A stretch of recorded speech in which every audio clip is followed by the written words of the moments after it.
സ്വർഗീയ യെരൂശലേമിൽ പേരെഴുതപ്പെട്ടിരിക്കുന്ന ആദിജാതന്മാർ, മാലാഖമാർ, പ്രധാന മാലാഖമാർ, ഈശേൽവോസേന്മാർ, ശുൽത്തോനിന്മാർ, മൗത്തുവേന്മാർ, മോറാവോസേന്മാർ, ഹൈലേന്മാർ, അനേകം കണ്ണുകളുള്ള ക്രൂവേന്മാർ,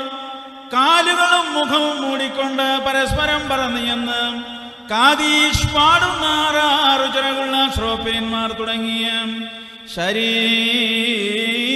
അശരീരികളുമായ സ്വർഗീയ സേനകൾ മഹത്വപ്പെടുത്തുന്നവനെ